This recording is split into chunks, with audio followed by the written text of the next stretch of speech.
અહીંયા કામરેજ ક્રિષ્ના સોસાયટીમાં દાનાભાઈને ઘેરે મનસુખભાઈ રાઠોડ આવ્યા તો એને આપણે ભાવથી મળવા આવ્યા, કારણ કે એ આપણા મિત્ર છે અને આપણને એની ઉપર બહુ ભાવ છે.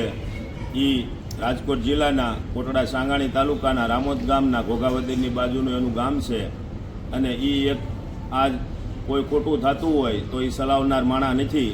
એટલે પછી ગમે એ હોય, ભૂત હોય, ભૂવા હોય, ડાકલા હોય અને હાસુ કરનારાની સાથે રહેનારા માણસ છે એવા મનસુખભાઈ રાઠોડ. હવે હું મનસુખભાઈને વિનંતી કરું કે એ કાંઈક સાધુ સંતો વિશે આપણને થોડીક એવી પ્રેરણા બતાવે કે આપણે એની પ્રેરણા જોઈ અને કાંઈક આપણા છોકરા જો એ ફોન જોવે તો આપણને આનંદ આવે. ભાઈ હું વિનંતી કરીશ મનસુખભાઈ રાઠોડને.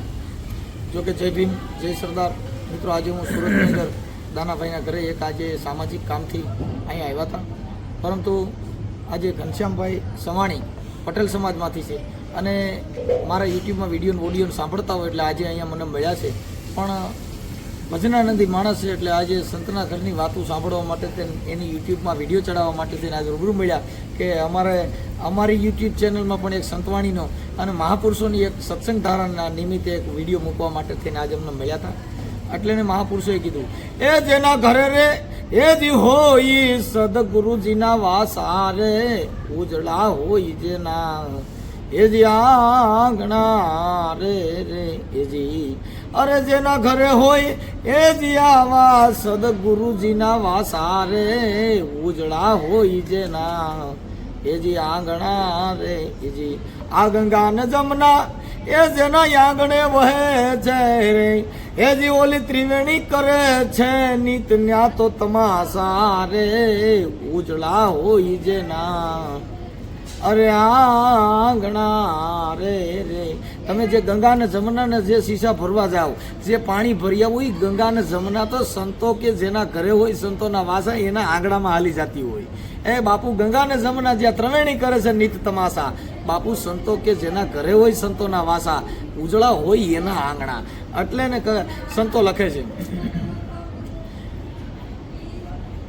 કે લાસા ને લક્ષ્મી એ જેના આંગણે યાળો રે, લાસા ને લક્ષ્મી જેના આંગણે યાળો રે, એ જી ન્યા તો અન્નપૂર્ણા એ જીભ નહીં ભરે પગલા જો ને પાસા રે, ઉજળા હોય જેના એ બાપુ આંગણા રે રે એ જી, એ લાસા ને લક્ષ્મી જેના આંગણે આળોટે. જે સરસ્વતી કયો, લાસા, લક્ષ્મી, સગુણા જે કયો એ તો સંતો કે મારા ઘરે આરોટે છે. એ બાપુ જેને અન્નપૂર્ણા નહીં ભરે પગલા પાસા, જેના ઘરે ભોજન હોય, આ અન્નપૂર્ણા જેના ઘરે પછી કોઈ દી પગલા પાસા ભરે નહીં. એક ખાલી ચા હાટું થઈને બાય રિહાઈને બેન કોઈની ત્યાં જમવાનું જેને ઘરે હરી ન હોય. એટલે ને કબીર સાહેબે કીધું કમાલ ને, કબીર કે કમાલ કો દો બાતા શીખ લે, કા કર સાહેબ કી બંદગી નહીતર ભૂખે કો અન્ન દિયે.